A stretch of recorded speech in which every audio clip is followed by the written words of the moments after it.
بسم اللہ الرحمن الرحیم۔ صحیح بخاری حدیث نمبر 795۔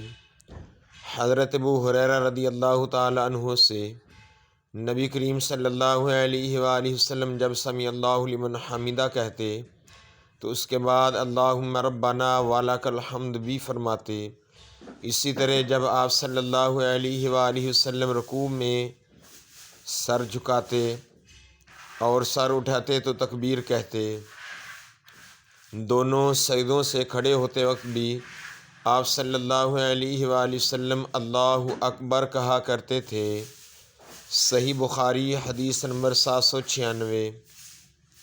حضرت ابو ہریرہ رضی اللہ تعالیٰ عنہ سے نبی کریم صلی اللہ علیہ وآلہ وسلم نے فرمایا، جب امام سمیع اللہ لمن حمیدہ کہے تو تم اللہم ربنا ولک الحمد کہو، کیونکہ جس کا یہ کہنا فرشتوں کے کہنے کے ساتھ ہوگا اس کے پچھلے تمام گناہ بخش دیے جائیں گے۔ صحیح بخاری حدیث نمبر 797۔ حضرت ابو سلمہ سے انہوں نے ابو ہریرہ رضی اللہ تعالیٰ عنہ سے انہوں نے کہا کہ لو میں تمہیں نبی کریم صلی اللہ علیہ وآلہ وسلم کی نماز کے قریب کر دوں گا۔ چنانچہ ابو ہریرہ رضی اللہ تعالیٰ عنہ ظہر، عشاء اور صبح کی آخری رکعات میں قنوت پڑھا کرتے تھے۔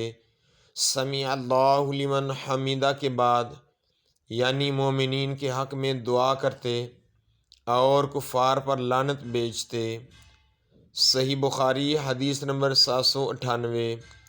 ہم سے عبداللہ بن ابی الاسود نے بیان کیا، انہوں نے کہا کہ ہم سے اسماعیل بن علی نے بیان کیا، انہوں نے خالد بن حذا سے بیان کیا، انہوں نے ابو قلابہ عبداللہ بن زید سے، انہوں نے انس رضی اللہ تعالیٰ عنہ سے آپ نے فرمایا کہ دعا قنوت فجر اور مغرب کی نمازوں میں پڑھی جاتی ہے۔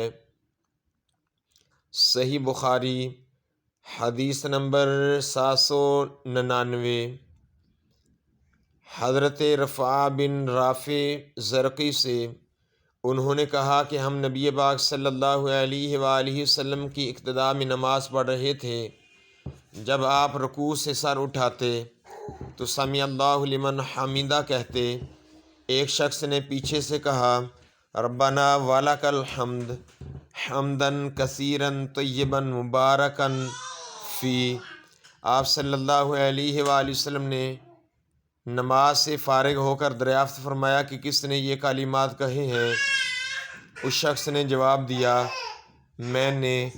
اس پر آپ صلی اللہ علیہ وآلہ وسلم نے فرمایا، میں نے 30 سے زیادہ فرشتوں کو دیکھا کہ ان کلمات کو لکھنے میں وہ ایک دوسرے پر سبقت لے جانا چاہتے تھے۔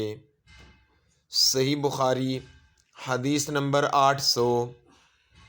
حضرت انس رضی اللہ تعالی عنہ ہمیں نبی پاک صلی اللہ علیہ وآلہ وسلم کی نماز کا طریقہ بتلاتے تھے۔ چنانچہ آپ صلی اللہ علیہ وآلہ وسلم نماز پڑھتے اور جب اپنا سر رکوع سے اٹھاتے تو اتنی دیر تک کھڑے رہتے کہ ہم سوچنے لگتے کہ آپ صلی اللہ علیہ وآلہ وسلم بھول گئے ہیں۔ صحیح بخاری حدیث نمبر 801۔ حضرت براء بن عازب سے انہوں نے کہا کہ نبی کریم صلی اللہ علیہ وآلہ وسلم کے رکوع سجدہ، رکوع سے سر اٹھاتے وقت اور دونوں سجدوں کے درمیان کا بیٹھنا تقریباً برابر ہوتا تھا۔ صحیح بخاری حدیث نمبر 802۔ حضرت ابو قلابہ سے کہ مالک بن حویرث ہمیں نماز پڑھ کر دکھلاتے کہ نبی کریم صلی اللہ علیہ وآلہ وسلم کس طرح نماز پڑھتے تھے اور یہ نماز کا وقت نہیں تھا۔ چنانچہ آپ ایک مرتبہ کھڑے ہوئے اور پوری طرح کھڑے رہے، پھر جب رکوع کیا اور پوری طمانینت کے ساتھ سر اٹھایا تب بھی تھوڑی دیر سیدھے کھڑے رہے۔ ابو قلابہ نے بیان کیا ہے کہ مالک نے ہمارے اس شیخ ابو یزید کی طرح نماز پڑھائی۔ ابو یزید جب دوسرے سجدہ سے سر اٹھاتے تو پہلے اچھی طرح بیٹھ لیتے، پھر کھڑے ہوتے، صحیح بخاری حدیث نمبر 803۔ حضرت ابو سلمہ بن عبد الرحمن نے خبر دی کہ ابو ہریرہ رضی اللہ تعالیٰ عنہ تمام نمازوں میں تکبیر کہا کرتے تھے، خواہ فرض ہوں یا نہ ہوں، رمضان کا مہینہ ہو یا کوئی اور ہو۔ چنانچہ جب آپ نماز کے لیے کھڑے ہوتے تو تکبیر کہتے، رکوع میں جاتے تو تکبیر کہتے، پھر سمیع اللہ لمن حمیدہ کہتے اور اس کے بعد ربنا ولک الحمد سجدہ سے پہلے، پھر جب سجدہ کے لیے جھکتے تو اللہ اکبر کہتے، پھر سجدہ سے سر اٹھاتے تو اللہ اکبر کہتے، پھر دوسرا سجدہ کرتے وقت اللہ اکبر کہتے، اسی طرح سجدہ سے سر اٹھاتے تو اللہ اکبر کہتے۔ 2 رکعات کے بعد قعدہ اولیٰ کرنے کے بعد جب کھڑے ہوتے تب بھی تکبیر کہتے، اور آپ ہر رکعت میں ایسا ہی کرتے، یہاں تک کہ نماز سے فارغ ہونے کے بعد فرماتے کہ اس ذات کی قسم جس کے ہاتھ میں میری جان ہے، میں تم میں سب سے زیادہ نبی کریم صلی اللہ علیہ وسلم کی نماز سے مشابہ ہوں، اور آپ اسی طرح نماز پڑھتے رہے یہاں تک کہ آپ دنیا سے تشریف لے گئے۔ صحیح بخاری حدیث نمبر 804۔ ابو بکر اور ابو سلمہ دونوں نے کہا کہ ابو ہریرہ رضی اللہ تعالیٰ عنہ نے بتلایا، رسول اللہ صلی اللہ علیہ وآلہ وسلم جب سر مبارک رکوع سے اٹھاتے تو سمیع اللہ لمن حمیدہ ربنا ولک الحمد کہہ کر چند لوگوں کے لیے دعائیں کرتے اور نام لے لے کر فرماتے، یا اللہ ولید بن ولید، سلمہ بن ہشام، عیاش بن ابی ربیعہ اور تمام کمزور مسلمانوں کو کفار سے نجات دے۔ اے اللہ قبیلہ مضر کے لوگوں کو سختی کے ساتھ کچل دے اور ان پر قحط مسلط کر، جیسا کہ یوسف علیہ السلام کے زمانہ میں آیا تھا۔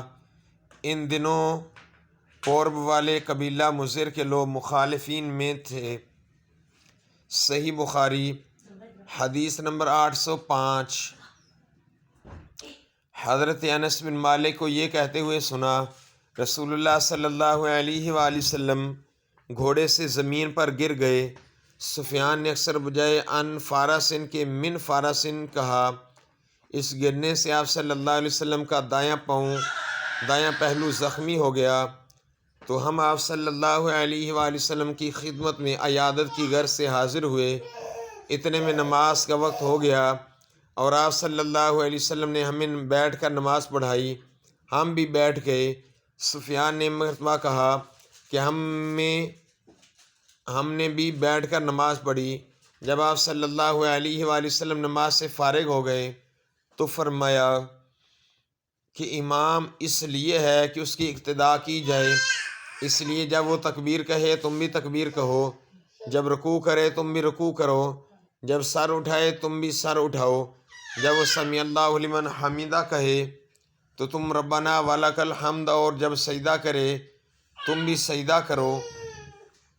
سفیان نے اپنے شاگرد علی بن مدینی سے پوچھا کہ کیا معمر نے بھی اسی طرح حدیث بیان کی تھی؟ علی کہتے ہیں کہ میں نے کہا جی ہاں۔ اس پر سفیان بولے کہ معمر کو حدیث یاد تھی، زہری نے یوں کہا وَلَكَ الْحَمْدُ۔ سفیان نے یہ بھی کہا کہ مجھے یاد ہے کہ زہری نے یوں کہا، آپ کا دایاں بازو چھل ہو گیا تھا۔ جب ہم زہری کے پاس سے نکلے، ابن جریج نے کہا میں زہری کے پاس موجود تھا تو انہوں نے یوں کہا کہ آپ کی داہنی پنڈلی چھل گئی۔ صحیح بخاری حدیث نمبر 806۔ حضرت ابو ہریرہ رضی اللہ تعالیٰ عنہ نے خبر دی، لوگوں نے پوچھا یا رسول اللہ صلی اللہ علیہ وآلہ وسلم، کیا ہم اپنے رب کو قیامت میں دیکھ سکیں گے؟ آپ نے جواب کے لیے پوچھا کیا تمہیں 14ویں رات کے چاند کے دیکھنے میں، جب کہ اس کے قریب کہیں بادل بھی نہ ہو، شبہ ہوتا ہے؟ لوگ بولے ہرگز نہیں یا رسول اللہ صلی اللہ علیہ وآلہ وسلم۔ پھر آپ نے پوچھا اور کیا تمہیں سورج کے دیکھنے میں جب کہ اس کے قریب کہیں بادل بھی نہ ہو شبہ ہوتا ہے؟ لوگوں نے کہا نہیں یا رسول اللہ صلی اللہ علیہ وآلہ وسلم۔ پھر آپ نے فرمایا کہ رب العزت کو تم اسی طرح دیکھو گے، لوگ قیامت کے دن جمع کیے جائیں گے، پھر اللہ رب العزت فرمائے گا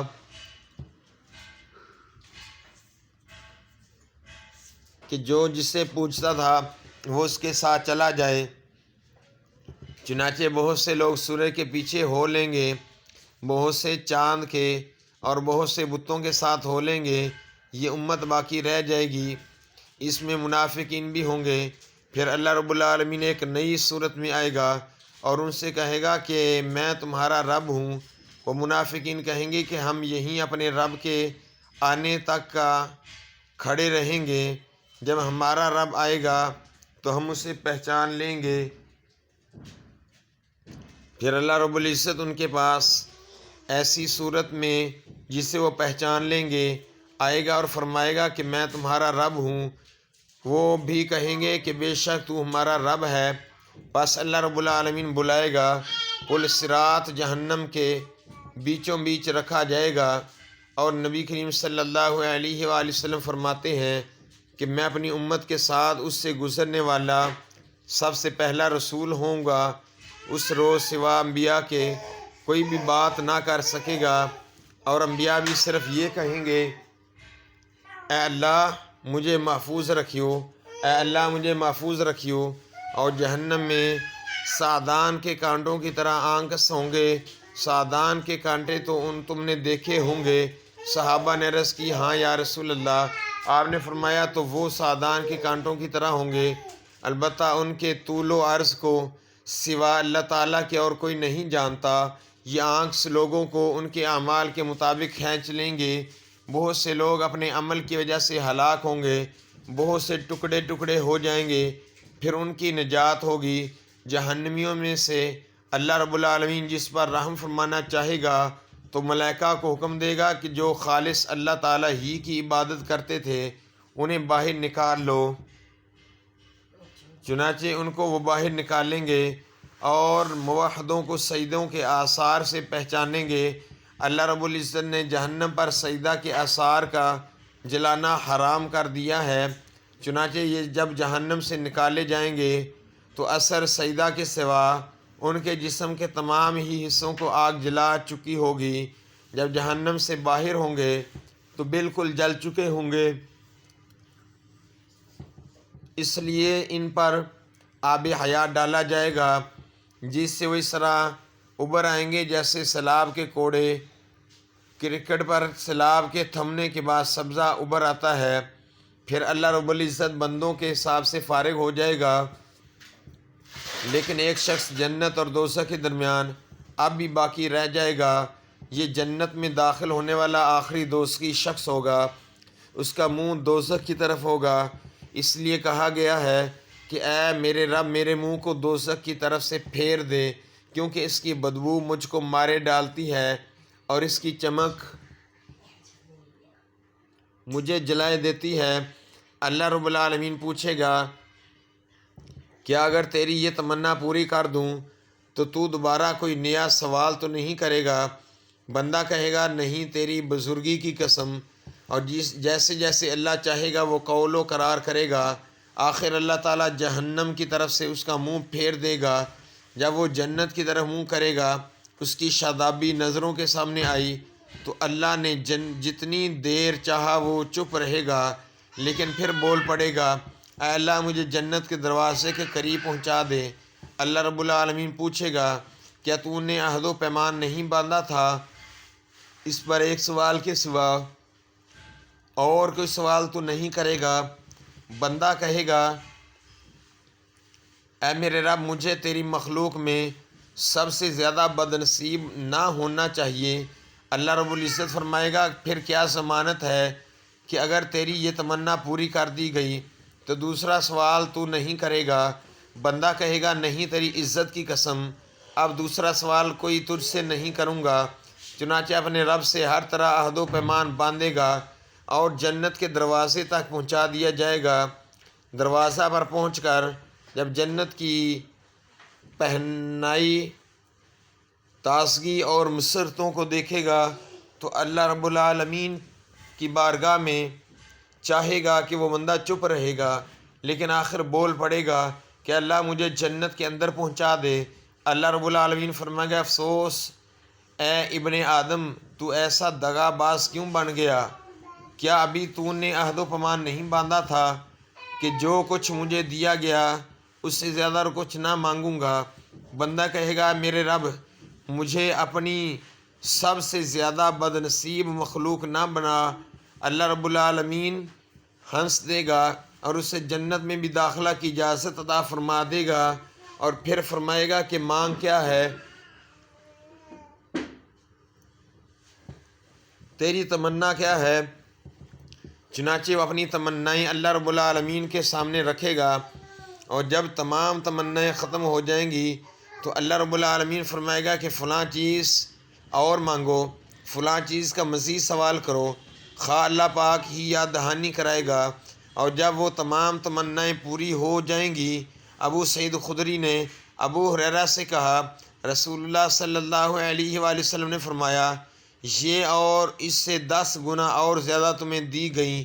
اس پر ابو ہریرہ نے فرمایا رسول اللہ صلی اللہ علیہ وسلم کی یہی بات صرف مجھے یاد ہے کہ تمہیں یہ تمنائیں اور اتنی ہی اور دی گئیں، لیکن ابو سعید نے فرمایا کہ میں نے آپ کو یہ کہتے سنا تھا کہ یہ اور اس کی 10 گنا تمنائیں تجھ کو دی گئی ہیں۔